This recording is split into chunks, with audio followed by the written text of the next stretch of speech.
مزید اچھی ویڈیوز کے لیے ہمارے چینل کو سبسکرائب کیجیے۔ مولانا طارق جمیل رائے گنج میں ہونے والے تبلیغی اجتماع میں شریک تھے، جہاں انہوں نے خطابات بھی کیے۔ تاہم آج اجتماع کے دوسرے مرحلے کا اختتام ہو گیا ہے، جبکہ مولانا کی ایک پرانی ویڈیو سوشل میڈیا پر چل رہی ہے جس میں وہ انتہائی حیران کن واقعہ سنا رہے ہیں۔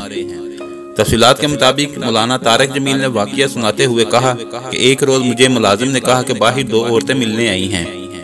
میں نے کہا کہ انہیں واپس بھیج دیں۔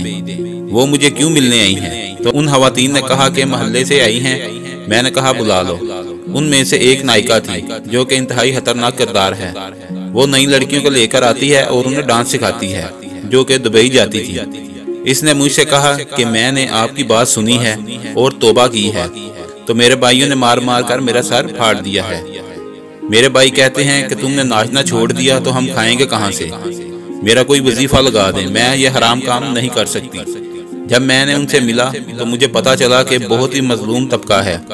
سردار ہمیشہ سردار ہی رہتا ہے، لیکن غریب کی بیٹی طوائف بن جاتی ہے۔ میاں میاں ہی رہتا ہے، لیکن گھنگرو پہننے والی طوائف کا داغ لے کر ہی قبر میں جاتی ہے۔ میرے بس میں جو تھا میں نے کیا۔ میں نے ان میں سے ایک کو کہا کہ اپنی اس بچی کا رشتہ کر دو، میں اس کی شادی کا سارا خرچ اٹھاؤں گا۔ تو انہوں نے کہا کہ میاں صاحب طوائف کے کوٹھے پر کون رشتہ لے کر آئے گا؟ اگر آپ کو ہماری ویڈیو اچھی لگی ہے تو اس کو لائک اور شیئر کریں اور کمنٹس میں اپنی رائے کا اظہار ضرور کیجیے۔ شکریہ۔